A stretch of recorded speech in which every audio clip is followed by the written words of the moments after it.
Ada pula berita dari penyanyi bertubuh mungil Trie Utami. Menyinggung soal anak bagi Trie Utami merupakan masalah basi. Karena bagi Ii dan suaminya selama 5 tahun menikah ia tidak pernah membatasi kehamilan atau menggunakan alat kontrasepsi. Aku terus terang udah bosen ditanyain soal momongan. Gimana ya jawabnya? Yang pasti aku tetap bikin. Nah, tapi persoalan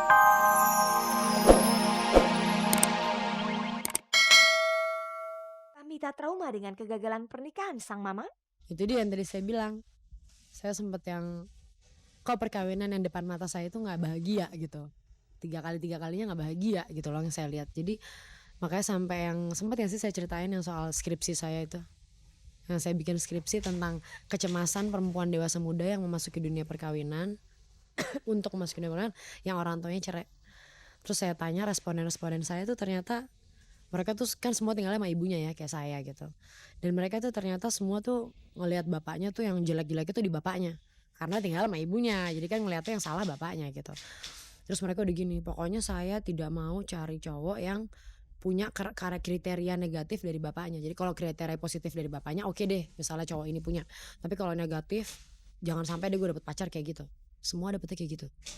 Jadi saya sempet yang kayak gitu juga mungkin ya kayak mereka-mereka itu gitu. Pokoknya gue cari yang benar-benar sempurna gitu yang nggak akan gagal deh perkawinan gue, nggak akan dapet. Maksudnya semakin saya besar semakin saya sadar tidak ada manusia yang sempurna.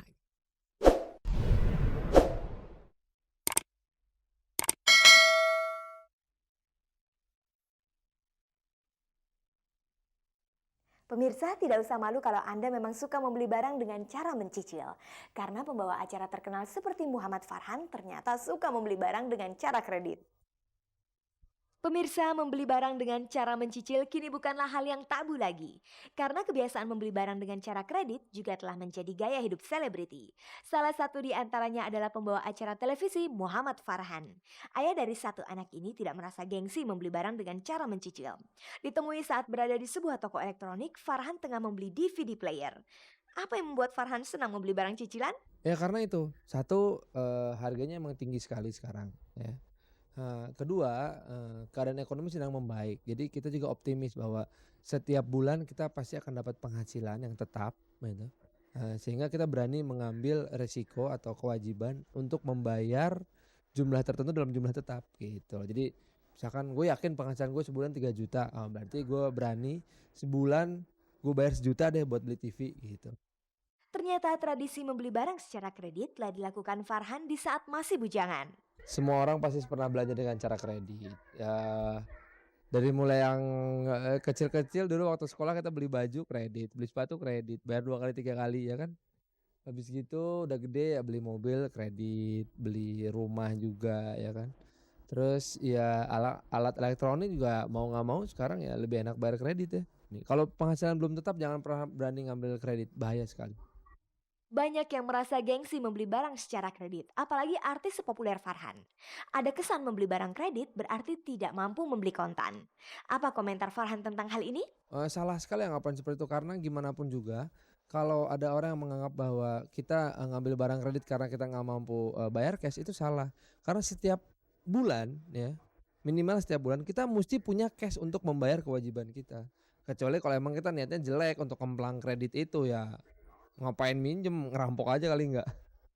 Biasanya jenis barang apa saja yang dibeli Farhan dengan sistem kredit? Di mobil pertama fix aset ya kayak rumah gitu, ya macam-macam ya. Kemudian mobil, lalu alat-alat elektronik.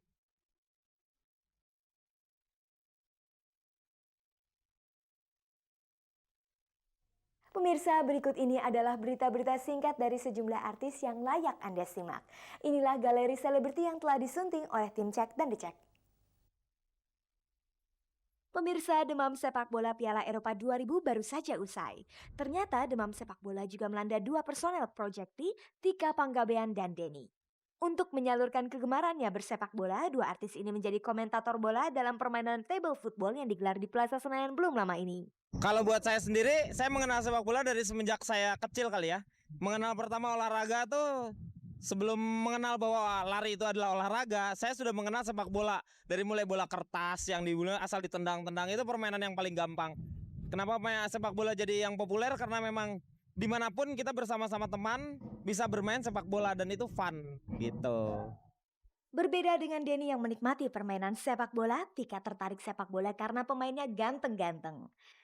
Yang jadi favorit Tika adalah pemain sepak bola asal Prancis Zinedine Zidane. Andaikan dia datang ke sini, apakah Tika mau ikut main bola? Nanti kata orang sepak bola gajah lagi. Enggak lah, yang mainnya gajah, tapi tetap sepak bolanya cewek. Gajah cewek.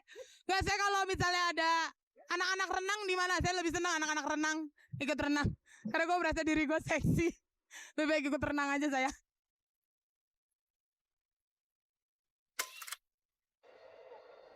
Setelah 10 tahun absen dari dunia musik, ternyata nama Dian Pramana Putra tidak luntur dimakan waktu.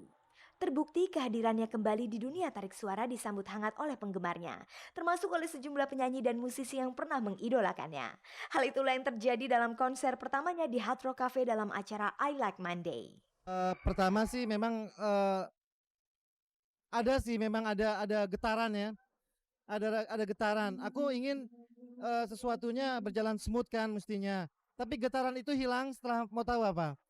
Setelah teman-teman rekan-rekan penonton menyambutku begitu hangat, waduh, aku pikir sudahlah, jadilah gitu. Jadi di situ aku lihat penonton juga menyambutku kembalinya aku di musik begitu hangat, apalagi wartawan di depanku banyak pers. Aku cinta sekali.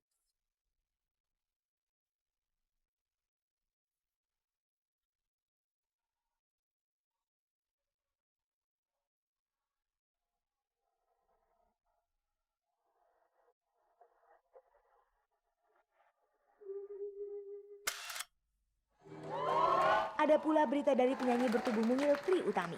Menyinggung soal anak, bagi Trie Utami merupakan masalah basi. Karena bagi Ii dan suaminya selama 5 tahun menikah ia tidak pernah membatasi kehamilan atau menggunakan alat kontrasepsi. Aku terus terang udah bosen ditanyain soal momongan. Gimana ya jawabnya? Yang pasti aku tetap bikin. Nah, tapi persoalan meniupkan ruhnya itu bukan di tangan aku. Jadi aku nggak tahu kapan. Yang pasti aku sama suamiku udah mau jalan 5 tahun ya, masuk tahun ke-5 pernikahan. Ya kalau ngomong soal pengen ya jujur aja, manusiawi, keinginan tuh ada. Cuman proses penantiannya mungkin nggak terlalu heboh. Jadi suamiku bilang ya itu urusannya Allah.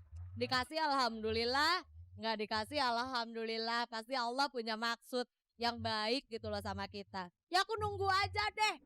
Aku nggak tahu kapan, doain dong cepetan. Gue pengen boosting.